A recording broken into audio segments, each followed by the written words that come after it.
wanda yake neman ta wanda take so ta aura da ƙarfi da yaji haka ta cakoma wuyarsa ta ce sai dai idan da ita da shi za a haɗa gaba ɗaya a ɗauki rayuwarsu. Rayuwar client ɗinmu yana cikin hatsari, yana cikin danja sosai.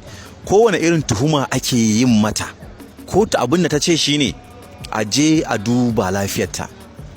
Diagnosis ta ce a yi, ba a yi treating ɗinta ba. Sunana barisa AU Haji, ni ne jagora da suke tsaya ma lauyoyi da suke tsaya ma Murjaibrahimkunya a shari'an da ake yi da ita a gaban shari'a court da ke kwana 4 PRP a nan jihar Kano. Kun yi bayani akan cewar kun je asibiti domin ku samu ganinta, amma kamar asibitin sun muku tarjiya ba ku samu ganinta ba. Zuwa yanzu wani hali ake ciki?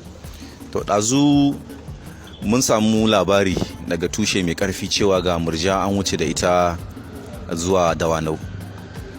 So muka ba mi ƙasa a gwiwa ba, muka garzaya muka kama hanyar tafiya asibitin Dawanau.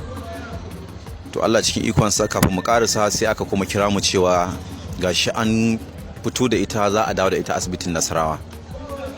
So muka dawo asibitin Nasarawa, dawowar mu ke da wuya, muka jira tunda ba su riga sun karaso ba, muka tsaya suka karaso, an zo da ita a ambulance da jiniya aka sauke ta a nan din ma ba su bar mu mun ganta ba suka ce mana suna zuwa za su shiga su wani uzuri tukuna. Ba mu damu ba, muka ce to ba damuwa, muna tsaye a nan suka gama da abin da za su yi, aka shiga da ita ciki. Muka haɗu da ƙanin mahaifiyarta wanda ke ya ƙara gaya mana cewa ga tataɓurzan da aka yi da ita, an yi ƙoƙarin a tilasta yin mata allura a asibitin Dawanau da aka je da ita, amma ta ƙi yadda. Wanda yake neman ta wanda take so ta aura da ƙarfi da yaji haka ta cakoma wuyarsa ta ce sai dai idan da ita da shi za a haɗa gaba ɗaya a ɗauki rayuwarsu. So a wannan yanayin da ake ciki, client ɗinmu muna ganin matakin da ita wannan asibiti ko kuma ita hukumar da ke kula da asibitoci na jihar Kano ta ɗauka, wannan abun kuskure ne, domin rayuwar client ɗinmu yana cikin hatsari, yana cikin danja sosai. Kowane irin tuhuma ake yin mata, ko ta abin da ta ce shine a je a duba lafiyarta.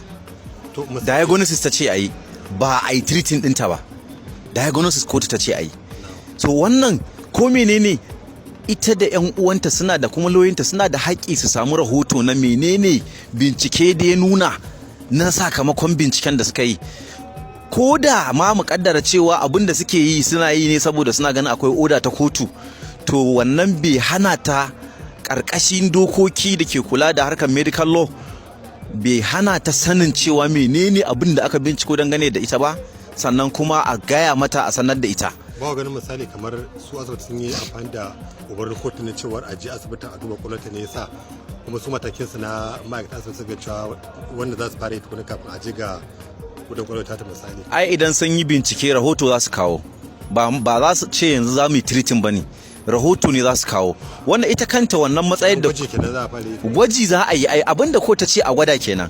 Wannan kuma shi kanshi wannan matsayar da ko ta yi da ta ce amma je a gwada din, muna ganin wannan abun ya saba ma doka.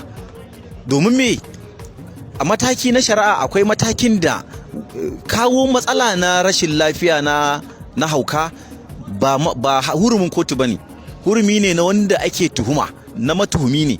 Shine zai ce yanzu ni ba ni da lafiya nan kwalwa, saboda haka ba za a yi min shari'a ba. To amma gashi kun ce ta shaƙe wuyan shi wanda ake zargin shi ne zai aure ta. Wato ba in mun ce ta rike shi muke magana, muna nufin ta rike shi dan neman ceto, domin shari'a ba fin karfi bane. Hakan bai misali kamar ko tana da matsalar kwalwa bane ta. Ba haka bane, wato neman ceto, saboda ana kokari ne da karfi da yaji a tilasta ta, a yakice ta, a tafi da ita a je a yi mata abin da ba ta so. Kuma karkashin dokokinmu na ƙasa bayan da za a yi kai treating patient ɗinka ta wannan hanyar. Yanzu me matakin da za ku ɗauka zuwa yanzu? Wannan matakin da za mu ɗauka yanzu, muna sanar da duniya cewa rayuwar client ɗin yana cikin hatsari, domin ba mu san menene yanzu abin da za a iya mata ba. A cikin wannan daren zuwa safe ba mu san me zai iya faruwa ba.